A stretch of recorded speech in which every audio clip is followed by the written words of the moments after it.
They never recruit broken people. They recruit normal people, slowly.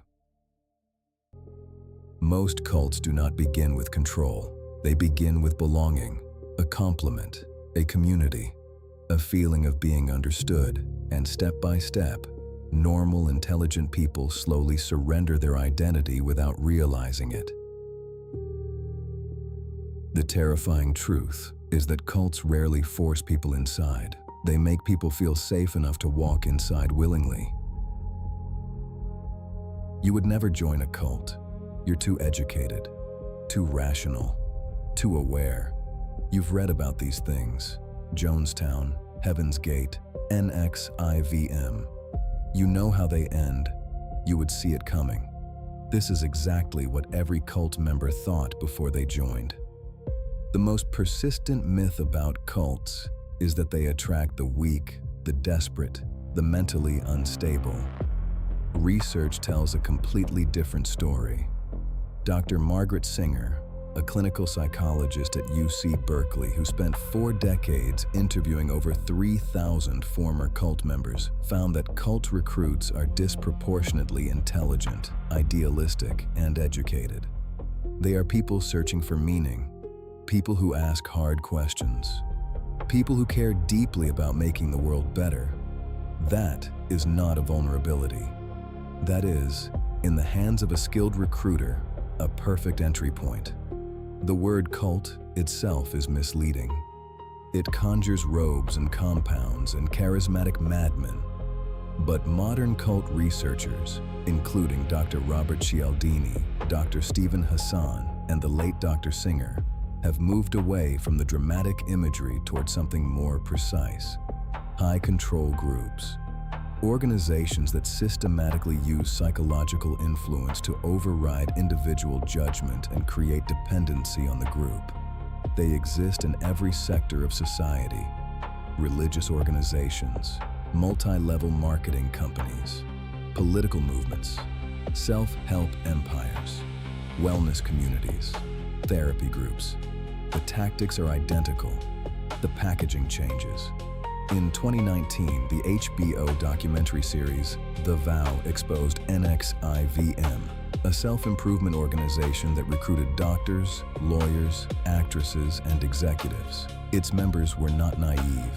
They were not desperate. They were accomplished people who were, step by step, methodically inducted into a system of total psychological control without ever being shown the full picture until it was extraordinarily difficult to leave. Understanding how this happens is not an academic exercise. These 6 steps are operating right now in organizations you might recognize, on people you might know, possibly on you. Step 1. Love bombing. No one joins a cult. They join a community that makes them feel more seen, more valued, more understood than they have ever felt in their life. This is called love bombing, and it is the universal first step in cult recruitment worldwide. The technique is precise, overwhelming the target with affection, attention, validation, and belonging in a compressed period of time. You attend 1 meeting, 1 retreat, 1 seminar, and suddenly 20 people know your name, celebrate your presence, and treat your ideas as profound. You are introduced around as someone special. You feel, perhaps for the first time, completely accepted. Dr. Janja Lalich, a cult researcher and professor emerita at California State University, describes this phase as the honeymoon period of a relationship that has been carefully engineered. The warmth is real. The people delivering it often genuinely believe in what they're doing. But it is also strategically deployed to create rapid emotional bonding before critical evaluation can occur. Neurologically, this works because human beings are profoundly social animals. Belonging activates the same dopamine reward pathways as food and sex. When a group provides intense belonging quickly, the brain encodes it as profoundly positive, before the prefrontal cortex has had time to assess what exactly is being joined. Step 2.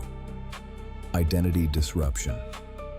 Once emotional bonding is established, the second step begins.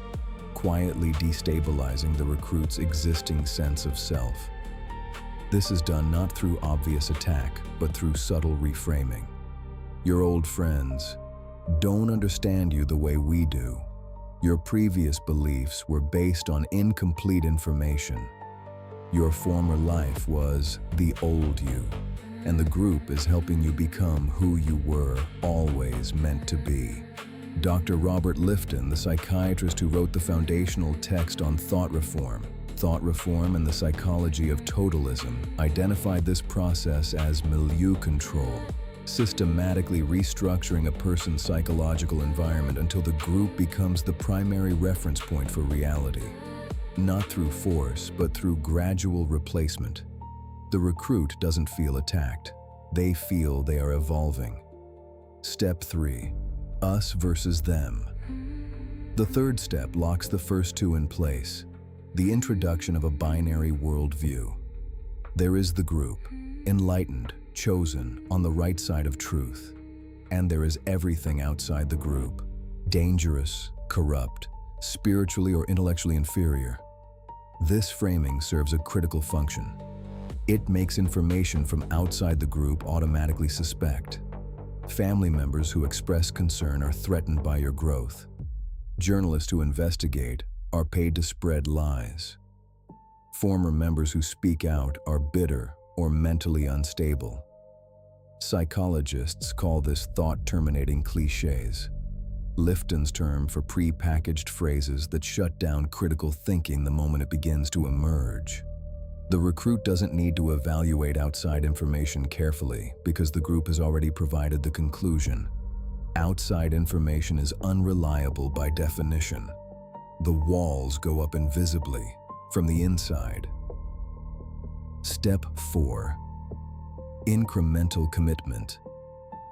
By the time a recruit is fully inside a cult's control system, they have rarely made any single dramatic decision. Instead, they have made hundreds of small ones, each slightly larger than the last, each feeling like a natural extension of the previous step.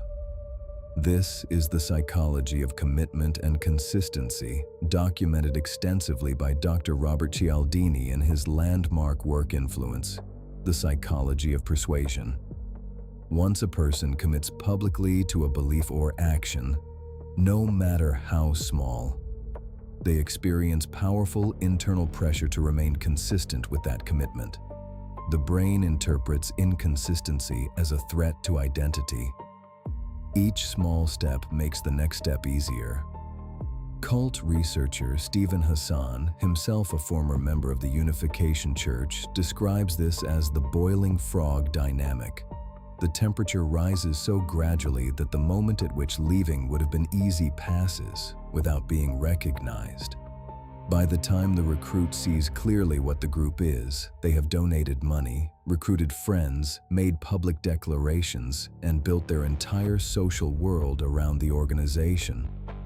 Leaving means losing everything they have constructed. Step 5. Confession and surveillance. At a certain level of commitment, many high-control groups introduce a practice that appears therapeutic but functions as control. The systematic collection of personal information, confession, journaling shared with leadership, accountability partnerships, intensive group sessions where members share their deepest fears, sexual histories, past traumas, family conflicts. This information is presented as part of healing and growth. It is also leverage. Former NXIVM members testified that personal confessions, called collateral, were explicitly used to prevent members from leaving or speaking publicly. But even in groups where blackmail is not overt, the psychological effect of having shared your deepest secrets with a group is profound. It deepens bonding, creates shame-based loyalty, and makes the outside world feel unsafe by comparison. Step 6. Redefining reality. The final step is the most complete and the most difficult to escape. At this stage, the recruit does not experience the group's worldview as belief. They experience it as reality itself. The group's language has replaced ordinary language. The group's explanations answer every question. The group's leadership speaks with authority that feels, neurologically and emotionally, like truth. Dr. Lifton called this sacred science. The doctrine of the group becomes simultaneously scientific fact, moral law, and spiritual revelation. Questioning it doesn't feel like intellectual inquiry.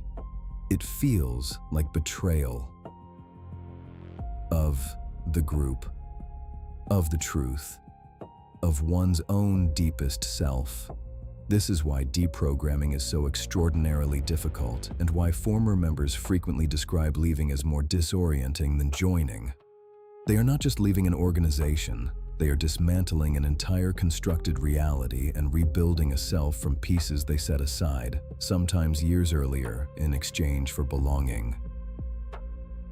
Cult recruitment tactics do not require a cult to be effective. The same six-step system, love bombing, identity disruption, US views them framing, incremental commitment, surveillance, reality replacement, is used by abusive partners, manipulative employers, extremist political movements, and predatory online communities. Understanding the mechanism protects you wherever it appears. The first protection is inoculation through knowledge. Research by psychologist Sander van der Linden at Cambridge University demonstrates that simply being exposed to the logic of a manipulation technique before encountering it in real life significantly reduces its effectiveness. This is called psychological inoculation. You cannot be love-bombed as effectively if you know what love bombing is. The moment you recognize the pattern, the spell begins to break. The fact that you are watching this video is itself a form of protection. The second protection is maintaining external anchors. Cults work by narrowing your world. The countermeasure is deliberate maintenance of relationships outside any single group. Friends who knew you before, family members you speak to honestly, perspectives that challenge rather than confirm. These are not distractions from growth. They are structural safeguards against the gradual replacement of your reality. The third protection is learning to ask one specific question. Cult researcher Stephen Hassan developed what he calls the BITE model, an assessment framework examining a group's control over behavior, information, thought, and emotion. But for everyday use, one question covers most of it. What happens to people who leave or who publicly disagree?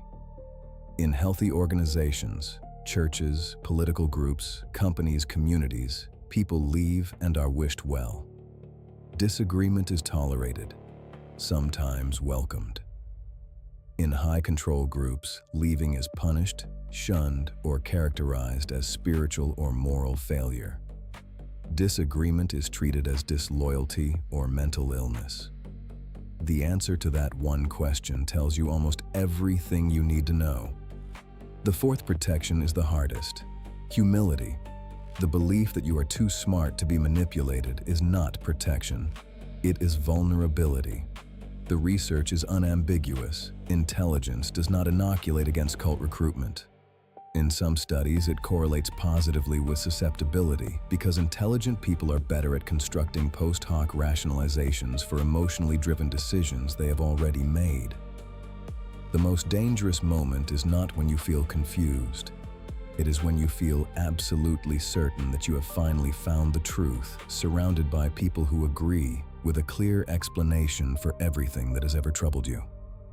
That feeling, that specific, intoxicating certainty, is worth examining very carefully. Because it is precisely what every cult in history has offered. And it is precisely what every former member describes feeling right before the walls went up.